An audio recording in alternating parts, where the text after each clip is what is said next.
Kabar baik untuk kita semua yang punya anak balita. Karena sekarang Pfizer dan Moderna sudah diberikan emergency use of authorization di mana anak-anak usia 6 bulan sampai 5 tahun sudah boleh mendapatkan vaksin ini.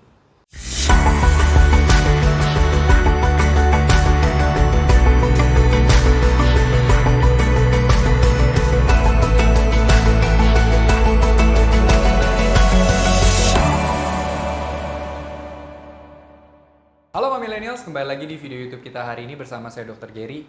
Dan kabar baik untuk kita semua yang punya anak balita. Karena sekarang Pfizer dan Moderna sudah diberikan emergency use of authorization di mana anak-anak usia 6 bulan sampai 5 tahun sudah boleh mendapatkan vaksin ini. Oke, berita bagus ya. Ya kalau misalnya memang kebetulan selama 2,5 tahun ini anak kita kena COVID dan sudah sembuh, berarti kan memang sudah punya kekebalannya. Tapi juga bukan berarti kalau sudah ada kekebalan tidak perlu divaksin lagi. Ini seperti kayak kita aja, kalau ada yang udah pernah kena, setelah sembuh ya harus mendapatkan vaksin COVID lagi supaya memberikan proteksi yang lebih panjang dan lebih tinggi. Setuju ya? Nah, jadi FDA sudah memberikan emergency use of authorization untuk pemberian vaksinasi COVID untuk Pfizer dan Moderna untuk anak yang berusia 6 bulan sampai 5 tahun. Dan ini rekomendasi ini berdasarkan penelitian yang sudah sangat valid karena melibatkan jumlah sampel yang sampai di atas 4 ribuan. Jadi ini bukan penelitian yang abal-abal dan kita pun juga sudah menunggu juga cukup lama sebetulnya. Karena kebanyakan yang bisa divaksin kan selama ini hanya untuk yang sudah usianya 6 tahun ke atas gitu ya. Nah, jadi ini adalah kabar baik buat kita semua. Nah, saya bahas dulu ya satu persatu, Mami Millennials tolong stay tune. Jadi kalau Moderna ini diberikan pada usia 6 bulan sampai 5 tahun itu sebanyak 2 kali. Nah, 2 kali itu jaraknya adalah antara dosis pertama dan kedua itu berjarak 4 sampai 8 minggu atau 1-2 bulan dari dosis yang pertama. Tapi kalau anak kita memiliki kelemahan sistem imun, misalnya anak kita menderita ada HIV atau AIDS, lalu juga mungkin anak kita punya cancer atau misalnya dengan lagi dalam masa terapi kemoterapi cancer apapun, kan anak-anak juga banyak ya yang punya seperti itu. Nah, yang kasus seperti itu maka Modernanya diberikan 3 kali, bukan 2 kali. Nah, 3 kalinya itu jaraknya adalah antara yang pertama dan kedua jaraknya 4 minggu dan jarak yang kedua dan ketiga, dosis 2 dan ketiga itu 4 minggu lagi. Jadi total 3 kali. Lalu kalau untuk Pfizer pun juga sama. Tapi diberikannya sebanyak 3 kali, bukan 2 kali. Antara yang dosis pertama dan kedua, jaraknya 3-8 minggu, dan dosis ketiga itu diberikan minimal 8 minggu atau 2 bulan dari dosis yang kedua. Kalau anak kita pun juga memiliki kelemahan sistem imun, seperti yang tadi saya ceritain, maka Pfizer ini tetap 3 kali juga, nggak jadi 4. Dia diberikan tetap 3 kali, tapi jarak intervalnya dipercepat. Jadi yang antara dosis pertama dan kedua jaraknya itu 3 minggu udah harus disuntik. Kalau tadi kan 3-8 minggu, ini 3 minggu udah langsung disuntik. Lalu dosis ketiga itu diberikan sama, minimal 8 minggu dari dosis yang kedua. Dan kalau untuk kita ngomongin booster untuk anak-anak balita itu masih belum ada rekomendasinya. Kalau Pfizer baru ada rekomendasi booster itu untuk yang 5 tahun ke atas. Kalau misalnya Moderna itu masih yang 18 tahun ke atas. Tapi kita nggak usah ngomongin terlalu detail karena memang belum ada rekomendasi untuk booster di anak-anak balita. Oke, sekarang kita coba ngomong lebih detail lagi. Moderna itu dosisnya yang diberikan untuk anak usia 6 bulan sampai 5 tahun itu hanya 1/4-nya daripada dosis orang dewasa atau 18 tahun ke atas. Kalau kita dulu dapat vaksin Moderna itu 100 mikrogram, saya aja sampai tepar. Kalau pada anak-anak balita 6 bulan sampai 5 tahun itu dosisnya hanya 1/4-nya, yaitu 25 mikrogram. Yang saya tadi bilang diberikan 2 kali dan pada anak-anak yang kelompok usia 6 bulan sampai 23 bulan ini sampel mereka tuh penelitiannya bisa sampai 1.700-an anak-anak. Dan ternyata memberikan efektivitas sampai 50,6%. Oke, sudah bagus ya. Kalau untuk yang usia 2 tahun ke atas sampai 2-5 tahun, sampel mereka lebih banyak lagi, bisa sampai 3.000 anak dan memberikan efek proteksi 38,6%. Dan kita perlu ingat kok kecil ya dok seperti itu. kita perlu ingat kalau vaksin ini dilakukan penelitiannya pada saat kasus Omikron. Ini lagi bersirkulasi dan kita tahu kalau Omikron itu memang yang paling pintar mengelabui sistem imun kita.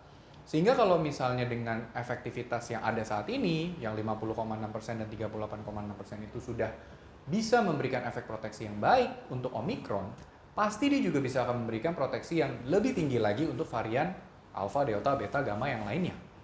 Oke? Nah, kalau misalnya untuk Pfizer itu dia diberikan usia 6 bulan sampai 5 tahun, dosisnya hanya 1/10 daripada dosis yang usia 12 tahun ke atas. Dimana kalau yang usia 12 tahun ke atas itu diberikannya 30 mikrogram, kalau misalnya untuk anak balita itu hanya diberikannya 3 mikrogram. Berarti ini dosisnya sangat kecil sekali, dan tapi ternyata juga memberikan respon imun yang sama baiknya seperti diberikan pada orang dewasa.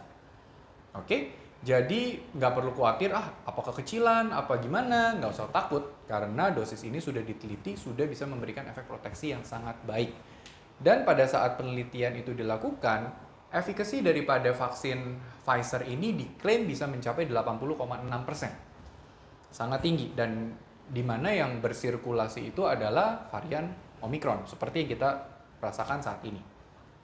Nah, lalu sampel daripada vaksin Pfizer ini juga banyak, bisa sampai 4.500-an anak. Oke, jadi yang tadi saya bilang, ini adalah penelitian yang sangat valid, yang sudah melibatkan sangat banyak, bahkan sampai di atas 4.000 anak-anak. Baik itu Moderna 4.000-an, baik itu Pfizer juga 4.000-an. Jadi millennials tidak perlu khawatir kalau misalnya sampai anak kita sudah mendapatkan giliran bisa divaksin Pfizer atau Moderna nantinya. Atau misalnya, saya ada kebetulan nih mau jalan-jalan ke luar negeri, mau vaksin anak saya, misalnya kebetulan dapat, silakan aja. Kalau memang misalnya dapat kesempatan itu, silakan berangkat dan suntik. Oke? Nah, tapi ada beberapa efek samping yang sebetulnya ringan, tapi kita perlu aware. Tujuannya adalah kalau sampai itu ada, kita jadi nggak mikir yang aneh-aneh. Setuju ya? Karena kan setiap kali vaksin, kita aja bisa anget, bisa demam, bisa capek, bisa menggigil, bisa sakit-sakit badannya. Nah, kalau di anak-anak tuh seperti apa sih? Kalau di Moderna, efek sampingnya untuk usia 6-36 bulan, kebanyakan mereka jadi kayak cranky, jadi rewel, jadi gampang nangis. Lalu juga ada yang sampai nggak gitu nafsu makan, ataupun juga beberapa yang jadi susah tidur atau tidurnya agak gelisah. Tapi which is itu common. Hampir semua vaksin pun kalau anak-anak kita diberikan bisa aja seperti itu. Nah, lalu kalau untuk anak yang usia 3 tahun sampai 5 tahun, mereka bisa suka ngeluh kayak ada berasa capek, ada suka berasa sakit kepala, nyeri otot, nyeri sendi, menggigil, bisa kadang-kadang ada yang mual bahkan sampai muntah, which is itu juga wajar. Oke, kalau Pfizer untuk usia 6 bulan sampai 23 bulan juga sama, kebanyakan mereka bisa cranky, bisa rewel, bisa demam, lalu bisa nggak nafsu makan, kadang-kadang di tempat suntikan juga yang di tangannya atau paha yang disuntik itu bisa ada merah, bengkak, yang which is wajar ya, hampir semua vaksin bisa seperti itu. Lalu untuk usia 2-5 tahun itu sebenarnya sama aja seperti yang kayak di usia 6-23 bulan, cuman biasanya anak-anak itu sudah bisa lebih cerita sehingga mereka bisa ngomong, ada sakit kepala nih, berasa menggigil nih. Nah, itu untuk efek samping dari si Pfizer. Banyak yang concern, apakah bisa juga terjadi peradangan pada otot jantung? Karena kalau millennials pernah nonton di video sebelumnya, saya pernah ngomong kalau Moderna, Pfizer itu memang bisa membuat terjadi kasus yang sangat jarang di mana terjadi peradangan otot jantung. Oke, tapi berita bagusnya tidak ada laporan kasus di mana anak-anak yang sudah divaksin Pfizer maupun Moderna itu mereka nggak ada yang kena miokarditis atau perikarditis yang tadi saya bilang, peradangan pada otot jantung atau yang jaringan di sekitar jantungnya, which is a very good news. Jadi millennials tidak perlu khawatir akan masalah itu. Yang paling sering justru adalah kalau misalnya Pfizer bisa menyebabkan terjadinya peradangan pada jantung tersebut, walaupun jarang banget ya, saya mesti bilang, itu paling sering ditemukan pada anak laki-laki yang berusianya 12-17 tahun. Kalau Moderna itu lebih besar sedikit, biasa paling sering ditemukan pada anak laki-laki yang berusia 18-24 tahun. Well, kalau misalnya millennials udah dengar berita seperti ini, bukan berarti semua orang yang amit-amit misalnya anak kita kena peradangan jantung karena setelah divaksin Pfizer atau Moderna ini, lalu artinya anak kita jadi jantungnya rusak atau bisa jadi mengganggu ke masa depannya dia. Nggak seperti itu ya. Karena dari semua laporan kasusnya, semua orang yang terkena peradangan jantung ini, mereka semua sembuh kok. Dan sembuhnya sembuh sempurna. Tidak ditemukan atau tidak dilaporkan adanya gangguan kualitas hidup. Bahkan laporannya itu sudah di follow up sampai 90 hari setelah dia mendapatkan peradangan jantung tersebut. Jadi bisa dibilang vaksin ini sangat aman dan tergolong efektif. Dan sangat direkomendasikan untuk bisa diberikan pada balita. Kalau Mami Millennials masih punya pertanyaan, silahkan komen sebanyak-banyaknya. Mungkin ada yang setuju, mungkin ada yang nggak setuju. Kita coba bahas sama-sama. Jangan lupa like video ini, subscribe kalau belum, and share sebanyak-banyaknya. And stay safe!